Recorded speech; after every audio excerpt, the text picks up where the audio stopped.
Hello, everyone. Welcome to the SEG Women's Network webinar. My name is Renee Richards, and I want to thank Ming Wong and Shelley Oakley for their help in organizing today's session. Before I introduce our speaker for today, I want to announce that our next webinar is mid-July with Dr. Maria Mangriotti on Coda wave interferometry. So please look for Women's Network SEG communication on dates on how to sign up for July's webinar, as well as webinars in the future. Okay, so we're pleased to introduce Nimisha Vedanti. And we have so many people registered for today. And Nimisha will be happy to take your questions by email. And her email address is on her front slide right here. It's nimisha@ngri.res.in. Or if you'd like, you could write a question in the chat box with your email address, and myself and Shelley will capture them so that Nimisha is able to respond to them following the presentation. Okay, so with that, I will pass it over to Nimisha. Thank you, Renee, and thanks for informing about the WNC seminar. In fact, I take this opportunity to express my gratitude that I'm a part of this great network, which is doing a lot of interesting things. And I thanks the team and Professor Manika for giving me this opportunity. Thank you. So let's start with the talk of today, which is seismic reservoir monitoring, challenging case study. Before I start the talk, let me admit that I have put this SES studies, but while preparing the slides, I found it difficult that I can't do justice with more than one case in 40 minutes or 45 minutes presentation. So please excuse me if I have to skip some of the slides in the end. I'm assuming that most of the people are aware of the seismic reservoir, the basic concept of the seismic reservoir monitoring. But as I understand that many students have also logged in, so I'll quickly cover the basic concepts, the processing and analysis of time-lapse seismic data for reservoir monitoring. Then I come to the main topic, the challenging case, which I will discuss in detail one case, and then I'll show some new developments. And I express my acknowledgement towards my mentors, Professor Martin Landro, Professor Minal Sen, and Professor Dimri, and my team, because it's a teamwork what I am showing today, not just my own work. And I also acknowledge the Oil and Natural Gas Corporation of India and the Equinor Norway, whose data we have used for our study. So seismic reservoir monitoring, as most of us know, that we use the repeated or the time-lapse seismic data to understand the reservoir properties, what is happening in the reservoir due to either production changes or the injection changes. So we know that changes in saturation and pressure and temperature change the reservoir fluids density and the compressibility, and these changes should be reflected in the seismic data, because that's how we estimate the seismic velocities, which are dependent on the density and compressibility of the reservoir and the fluid material. So in principle, it should, if something is happening in the reservoir, it should be seen in the seismic data. The best thing with the seismic data is this is the only way to get a continuous information of a reservoir. No matter how many wells you drill and how much good quality hard data you get, but that's still a sparse data. So the best way to go for a reservoir monitoring is to integrate well in the seismic and then do the reservoir monitoring, so that you can actually monitor the entire process with continuous information. The time-lapse seismic, when it has evolved a lot, it started as a very qualitative subject just by analyzing some anomalies. Then the quantitative interpretation came into picture. People started estimating the saturations from the time-lapse changes, and then started linking the pressure changes also to the seismic response. And then nowadays, there is a direct link with the reservoir simulation, where the outputs from the seismic monitoring is guiding the simulators to optimize the production strategy and the injection strategy for the reservoir engineers. And in fact, with some latest developments in the pressure estimation, it is being also linked to the geomechanical modeling. So it has advanced a lot from a simply qualitative subject to a full-fledged quantitative study and a useful study. The basic concept of the time-lapse reservoir monitoring is pretty simple. Here you see the two pictures. The left one, here we have an overburden, then we have a reservoir, the middle layer, and then the last layer is the underburden. This is how generally we define a model in three blocks, that overburden, underburden, and then the middle part is the reservoir. And this is a seismic response for a reservoir which is in equilibrium with an acoustic impedance, say ρ1 V1. If some production process happens in the reservoir, the the response will change. We will have a change in amplitude and a change in the arrival time of the event. So this change in the arrival time of event can be negative, can be positive. It can shift up, it can shift down. So we call it either pull up or push down effects, which is the basis of the time shift analysis in the time lapse data. The change in amplitude we try to relate with we try to understand the change in amplitude with the amplitude analysis. So these are the two basic things what we try to look in the seismic data: the time shifts and the change in amplitude. And estimating this from a model forms the feasibility modeling, forms the basis of the feasibility modeling study. The fundamental equation for 4D is very simple. You have one baseline data which was acquired before anything happening to the reservoir, and then you repeat the same, you repeat the survey and then acquire the data and take the difference between these two, which should be related to the production changes if there are no errors in the data.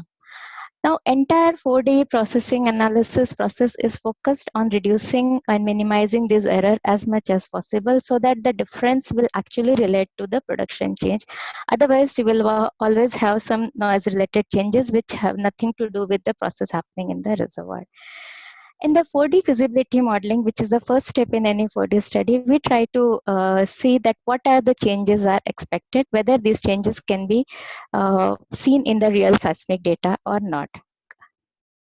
That's why the feasibility modeling is known as the most quantitative part of the 4D monitoring, because when you do the feasibility modeling, you have to tell that how much time shift we are going to expect. Suppose we are expecting a 2 millisecond time shift and our sampling interval is 2 milliseconds, then there is no point in going for that type of survey, because you won't be able to see that time shift in the real seismic data.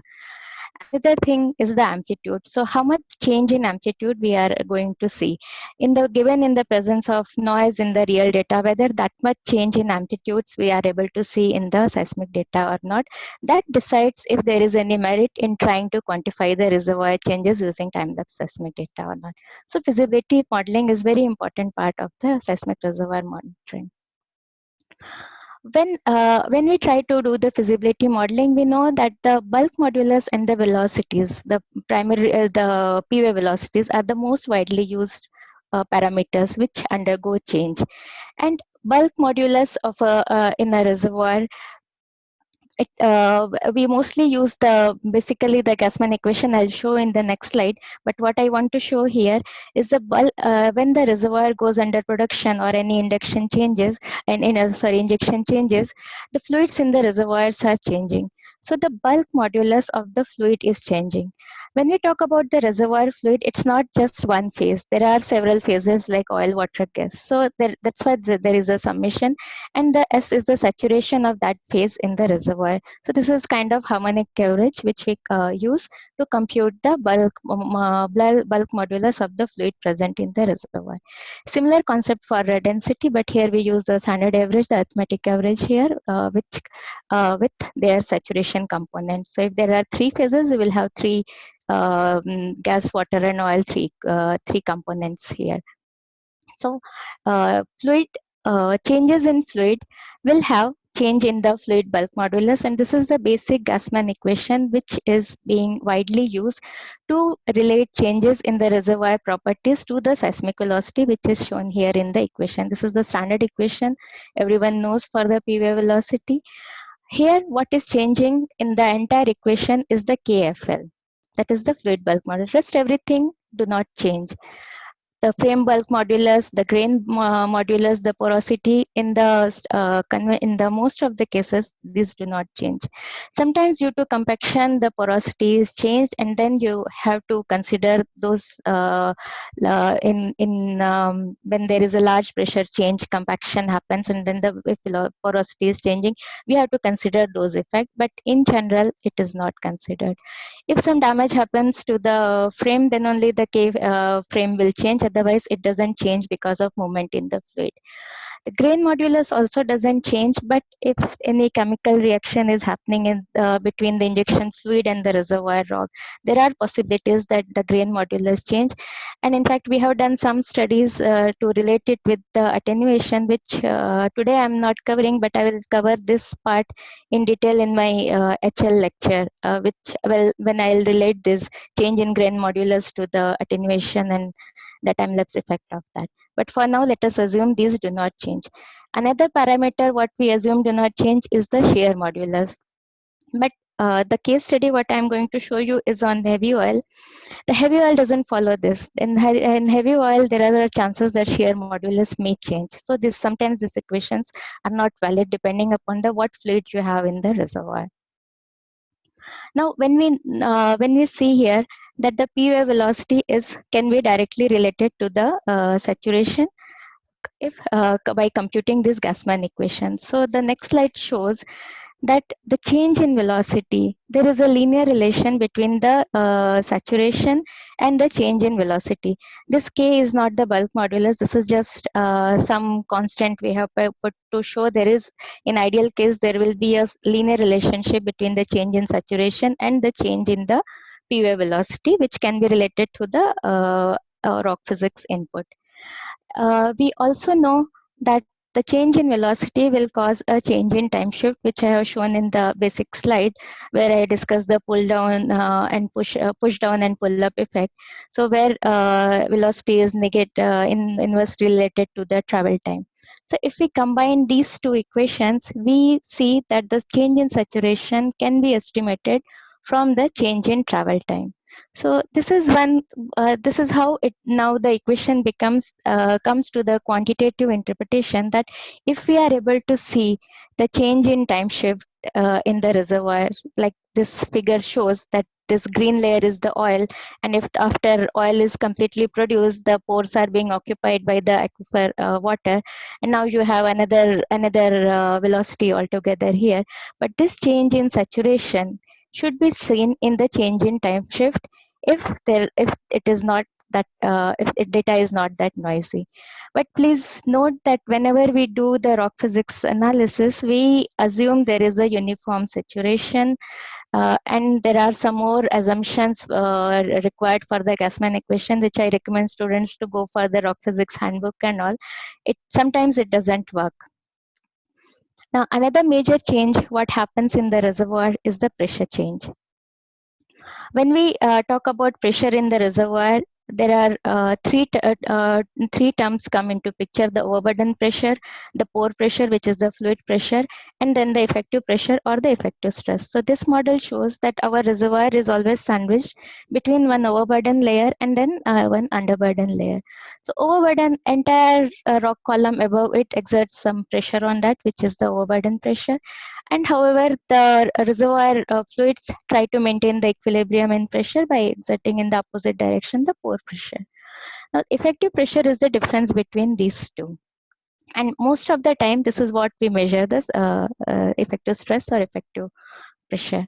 There are many rock physics experiment done in the lab to relate the change in velocity with pressure to estimate how much change it can happen. But most of them are the empirical relations. So we do not really have a beautiful equation like Gassman equation, which can straight away relate the pressure to the velocities. And but the good news is, whenever we get a rock sample in the lab, we are mostly in the flat part of this curve, which was given by Mindlin for a sandstone rock. So you can see that even if pressure is changing, the pressure change is large, we do not observe that much change in velocity. So for a porous rock like sandstone, we can safely ignore the pressure effect, and we can assume that we can go ahead with the saturation measurement.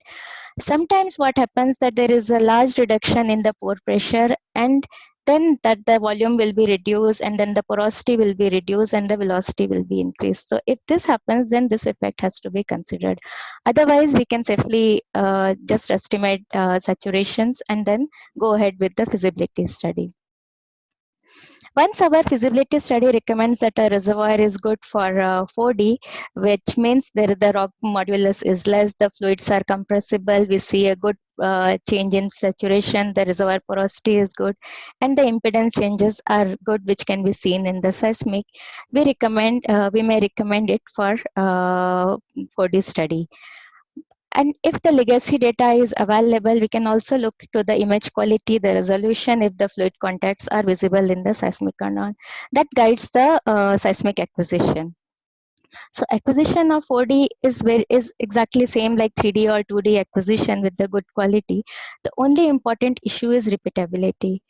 Unfortunately, repeatability you cannot estimate without acquiring a repeated survey. It can be estimated only after acquiring the survey. So the acquisition crew takes utmost care to repeat the data as it is as the baseline was done.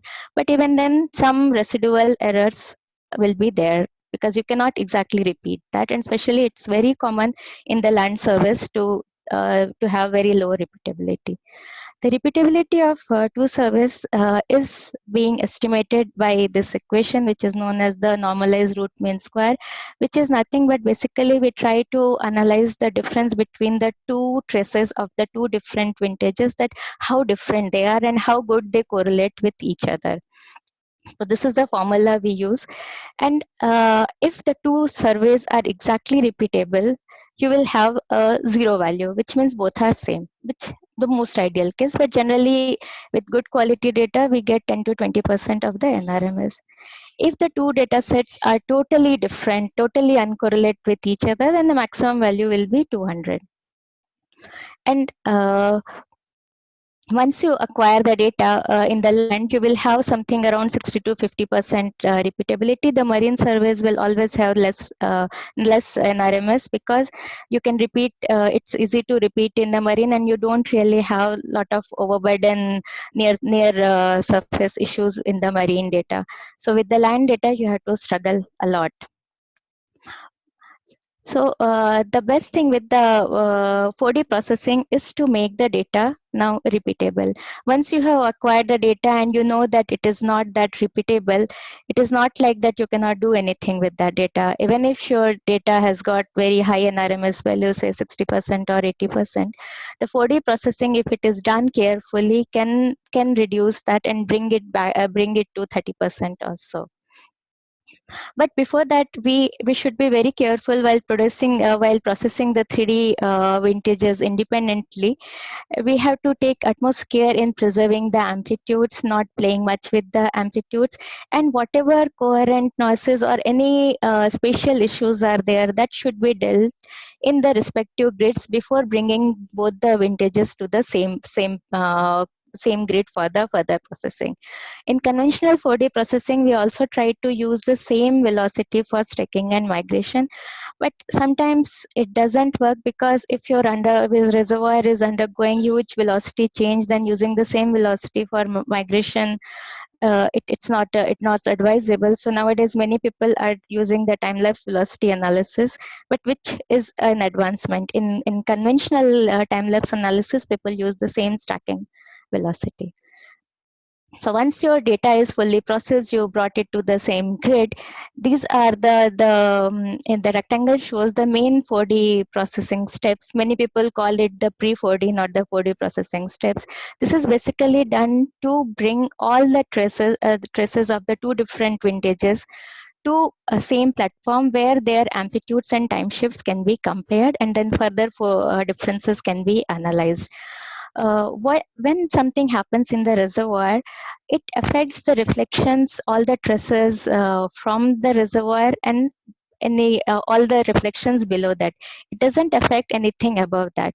So ideally, the entire overburden should be static.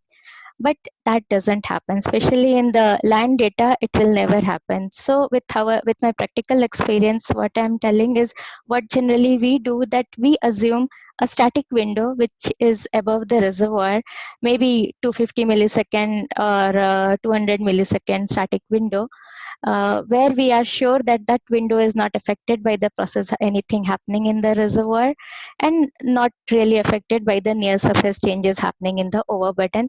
And then we design the 4D filters, which basically is to cross correlate the traces and see that what are the time shifts happening in the static window. Ideally, there should not be any time shift, because nothing is happening in this window. So we try to bring them together at the same level. Then we also do the amplitude normalization, because if nothing is happening in the static window, there is no reason for amplitude to change. So we normalize the amplitude. Sometimes survey do need some frequency balancing, because sometimes in processing we do play with the amplitudes and frequencies. So to bring them to the same level, we need to do the frequency balancing. So once these filters are designed in the static window, then we apply those filters to the entire column, and then compare the stresses for the time shifts which are related to the processes happening in the reservoir, which are not related to any noise happening in the overburden. So that's the basis of that. This is one example I'm showing, where the 4D process, the bottommost panel is showing the difference between these top two surveys in the both pictures. And here what I'm trying to highlight in the circle is these are probably are the 4D anomalies which were not coming in the left side panel, because a pre-4D process was not applied correctly in this case. So if you do not apply a proper pre-4D, you probably will not be able to see a correct 4D anomaly, and you probably interpret something wrong. So we have to be very careful bringing in both all the data sets at one platform.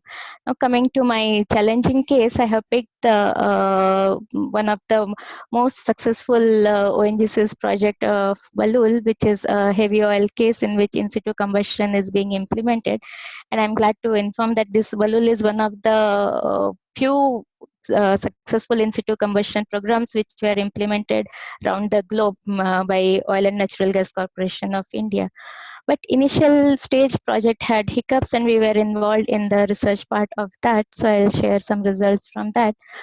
As the heavy oil itself says that it's not a conventional thing, so there will be problem while for extracting the heavy oil. As you see that the primary recovery in this field is only 10 to 12% due to unfavorable mobility ratio. And apart from that, the company has also reported the unexpected movement of the thermal front because of in situ combustion, which was not moving towards the production well. So that's why this research problem we were involved. Some other facts about the reservoir is, as you see, that the oil density is not that high. So it's not really a very heavy oil because it's a high density. The problem was the high viscosity. And just because of that, the mobility ratio was not really favorable for water injection. And when the field was under water injection, the water cut increased to 95 to 100%, and the many wells were closed. And then the field was put under the in situ combustion. So that was the reservoir problem. Seismically also there are some challenges, because it is in the western part of the India, in the Cambay Basin, where the horst and graben structures and the steep faults are there. So our entire zone of interest was over a fault. So you can assume that first of all it was a land data, and then lots of faults, so data was super noisy. Reservoir was 32-meter thick, but the main pay zone was only 5 to 15-meter thick, which beyond, I think, 1 kilometer depth. Another problem was in that basin, the sandstone, hillstone, say, shale and coal lithology sequences there. So there is some attenuation happening due to coal. And the sandstone shale, they are not really lithologically, it was really difficult to identify all the reflections. In fact, in the baseline data, the picking top reservoir was really difficult. It was not clearly visible. So seismically also it was a challenging job. You see, this is a major fault. This is the depth contour map of the reservoir, of the top reservoir, and north. I forgot to put the north arrow, but north is upward. So you see the dip direction is towards east, and this is a major fault in that field. And these are the 3 injector. There was one more injector given to us somewhere very close to the fault, and these 2 are the production wells. So, and the thermal front was expected to move from I1 to P1, and like in this direction, but the unexpected movement was expected happened towards the vertical direction. And the wells, all these wells were ignited in November 2003, between November 2003 and 2004. The baseline was acquired in 2003, and then repeated surveys after 1 year. So this was the EOR process happening in the reservoir, in which highly pressured air was injected in the injector well, and the part of the oil is burnt, and the burning and the thermal front was expected to move from this part to this part. And what happens that it was a very high temperature process, around 600 degree Celsius, in which the heavy hydrocarbon goes under the thermal cracking, and the lighter part vaporizes and moves towards the production well, where the temperatures are less, so it forms a light oil bank here. So this change in temperature and change in phase from heavy oil to vapor was expected to change the fluid bulk modulus, and which was expected to be seen in the seismic response. The burning front is very small. It's not that big, which is beyond the seismic resolution. But the best part is the effect of burning front is more visible in the seismic. We cannot really map the burning front using the seismic method, but the effect of burning front propagates more beyond that in several hundred meters. So it is possible to see that effect in the repeated seismic data. So we carried out some synthetic studies, and we saw that we prepared a least optimistic case with the change of with 4% change in velocity and 0.75% change in density, based upon the rock physics estimate. And we saw that yes, we should be able to see some changes in the monitor data. But the real data was a surprise. In the real data and the baseline data, there were more changes visible. So we also carried before analyzing the real data, we also carried the synthetic elastic modeling. We were told by the operator that the burning front is moving with 50 meter per year. So after we produce a scenario of the post injection, after 1 year of injection, and we put an anomaly of 50 meter here in the fault zone where the injectors are lying, and with the rock physics estimate, and then carried out the seismic wave simulation. And then we computed the amplitudes difference, and we found that yes, in the real data, we should be able to see these amplitude differences. When we saw the seismic coverage, we saw the main problem lies here is the injection wells are in the low fold area, and the data quality because of many faults was also not very good. So this was a problem while analyzing the real seismic data. Another problem was that the estimated movement was given by operator is 50 meter per year of the thermal front. But when we did the resolution test, our the first Fresnel zone was coming from 180 meter to 190 meter, which means we were not able to. We knew that we will not be able to detect this anomaly. So for that, we had to do several iterations of the migration velocity, and then finally we reduced the Fresnel zone. After migrating the data and doing all that 4D process, we computed the time shifts. And this is along one line which passes through all the injectors in the field. So here you see that after applying successful pre-4D process, above 900 millisecond, it's all overburden. Ideally, we should not have any time shifts here. But this well was very close to the fault. We could not really get rid of these time shift anomalies. And the reservoir, the rock physics estimates we have that it says that around 2 millisecond um, time shift we should expect ideally, but there are some more orange color shade you see, those are very high time shifts which were not supported by our rock physics study. So the time shift analysis was not really good for our case.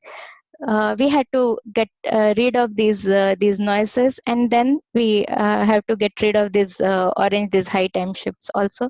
So finally we designed a time varying filter for the time shift corrections, and then we thought that we'll not go for any time shift analysis in this reservoir because it's not really giving good result.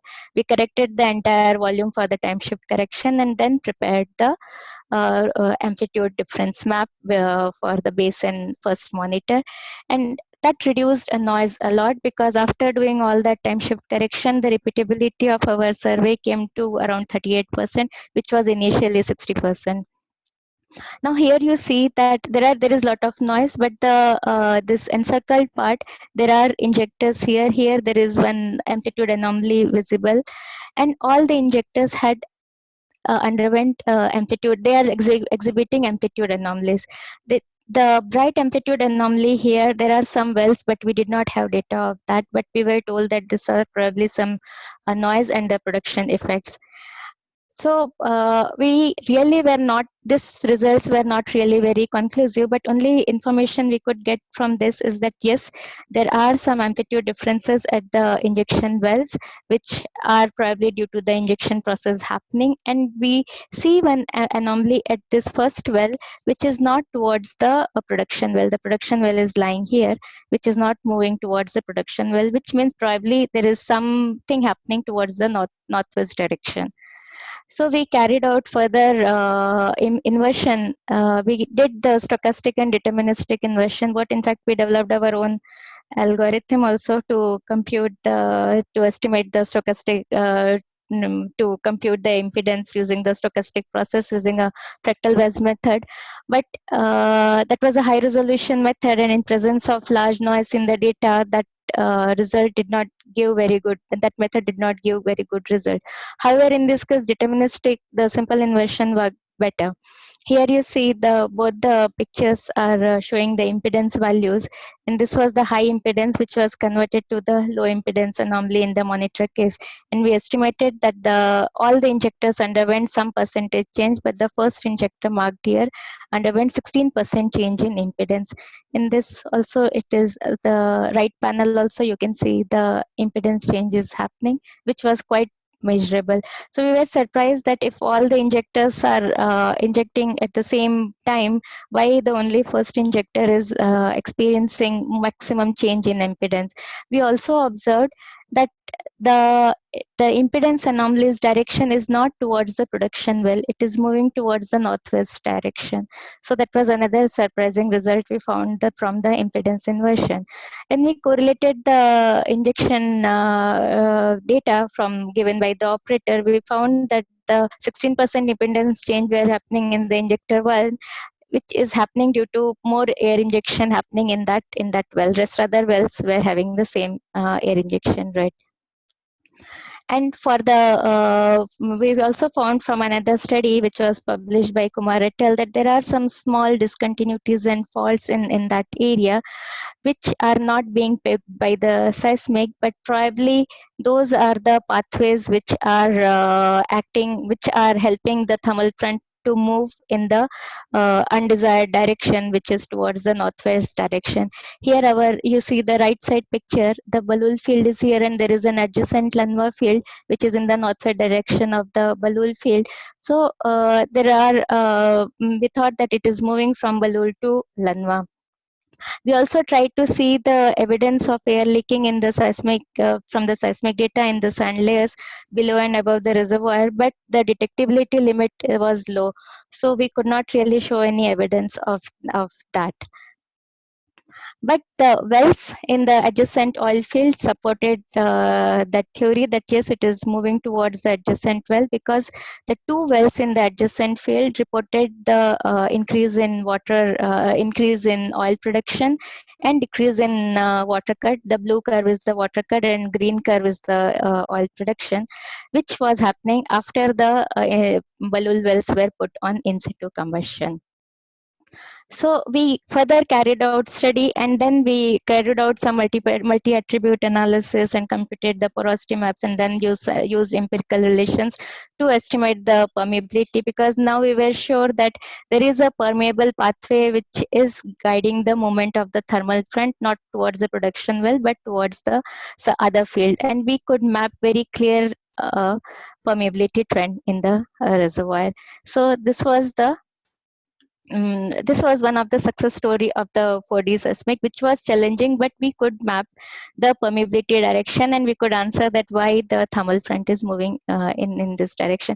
Another observation what we found, we saw that though the reservoir engineering estimates were telling that the thermal front is moving with 50 meter per year, but probably it is moving with a greater speed, because we see that the other field wells were reporting the increase in production quite soon, then the thermal front would have reached there. So probably those estimates were also not that correct. Now, another challenging study was the carbonates, which we tried to work on a Mumbai High oil field, which is a carbonate rock. We all know that the standard Gassman equation doesn't work in the carbonate because of low porosity, high stiffness, fracture. There are lots of issues with the carbonates. So the standard conventional seismic was not working. So we carried out some synthetic study where we showed that in case we are not able to see the amplitude changes in the carbonate reservoir, which are beyond the seismic resolution, we can see the change in the arrival of between. We can see the change in the critical distance, because if something is happening in the reservoir, and then when this is a basic principle of the time lapse refraction, that if your velocity is changing, say it is increasing by water is replacing oil, then it will increase. So your this critical distance will reduce. So this can be measured in the long offset seismic data, but unfortunately the data what we were analyzing did not have long offsets to look to see this effect. So I cannot really show those results, but the synthetic studies showed that we can, in case of carbonates, if we go for the long offset acquisition, we should be able to see the change in the critical distance if we are not able to see changes in the amplitude because of the issues with the carbonate rocks. Another interesting study what I did for the Western Canada sedimentary basin, that whenever we talk about the reservoir monitoring or the seismic, only the fluid thing comes into our mind, that saturation and pressure, and these are the only things. But when you go for a reservoir like shale, where the fracking is happening, it's not just about the fluid. We have to monitor the fractures also. And here you see that I cannot share the field name because it's not allowed, but you can see the discontinuities beautifully mapped in the post tracking seismic data with the simple attributes, because the data was properly processed and we were able to pick the attributes properly. And this is from a carbonate platform which was underlying a shale formation. For carbonates, another interesting concept is coming, which is called as the parallel I think parallel progressive blanking concept, which is nothing but just a way to show the differences. Most of the time, what happens in the carbonates, that the magnitude of the seismic response is less than the background noise. So we are not able to take the difference. We should not take, in fact, the difference also in that case. But just to show what can be done is a background color can be assigned to certain value, just one color, and then with the full spectrum, if you see the on this part, you will be able to see the changes in the two different two different anomalies, which can be further interpreted in terms of the time-lapse changes. And this method was successfully applied to understand the time-lapse changes happening in one EOR in CO2 flood in carbonates, because carbonates do not really produce a good anomaly which can be seen as a different section. I'll quickly go to the actually we have developed the high resolution slide as a inversion method, which is, this is an ongoing study in which we are trying to map the shales in the Sleipner formation. So you can see that the high resolution method, we are able to map the shale, we are able to map the shale, continuous shales using the method. And now with this method, if we estimate the storage capacity of the formation, it gives better information in the all the post injection surveys. But mainly what I wanted to show here on the Sleipner is a low frequency shadow model. When we talk about the time-lapse seismic, the reservoir monitoring, we talked about the pressure changes, we talked about the saturation changes, and then in the shale or the tight reservoir, we also talked about the changes in happening in the rock because of fractures and all. But there is another interesting phenomena happening, which is the low frequency shadows. What happens if the reservoir has no fluid, and if you have a fluid and if you inject a fluid in the reservoir, the high frequency components of the seismic wave will get attenuated. So you will have only the low frequency, and then you will have some shadow. This is the theory of the low frequency shadow concept. But can we model it? So we tried to do that using a model which was inspired by Utsira formation, that this is the top Utsira and the yellow is the base, and then this was the aquifer where CO2 is being injected, and we could model the low frequency shadows at the 16 hertz. We could see that. And then inspired with that, we tried to see in the real data also. So you see at the left side, both the sections are the pre-injection, and the right side, both the sections are the post-injection. And you see that at the 14 hertz, we see in the post-injection one anomaly. This is the horizontal time slice taken at the base of the reservoir, below the base of the reservoir, where low frequency shadow was analyzed. But if you increase the frequency 30 hertz, 40 hertz, that shadow is disappearing. So this is an ongoing study I'm doing with my student to model this using different equations. And I'll cover this more detail in my HL lecture with all the basic equations, that how we are modeling that. But just to show that not just pressure and saturation, there are so many other things also in the seismic reservoir monitoring which can be studied. There are a lot of developments. This is the last slide. Lot of developments happening in this field, like use of optical fiber cables, the permanent monitoring, the application of shear wave component, also the multi-component data, the use of OBCs in the Middle East carbonates, where so that even the carbonates are properly are showing the 4D anomalies, and the application of artificial intelligence and machine learning tools to interpret the data. But if you ask me what I see real significant development in the time-lapse seismic is in this paper written by Professor Harman and his colleague, in which they have used the compressed sensing method to design a survey which doesn't really need a repeatability in the time lapse and surveys. And we can always have a sparse if we follow this concept, we can always have a sparse grid with no repeatability at all, and even then we can have a very good time lapse signal. Only requirement here is the overburden should be static. So this really it will really save a lot of money with the time lapse acquisition. And if the repeatability issue is not required, it becomes really very easy to go for the seismic reservoir monitoring using the 4D seismic data. So this we are really trying to do something like this now. So that's all. I thank SCG and SCG Women Network Committee and Director NGRA for this presentation. I can take questions. Hi, Nimisha.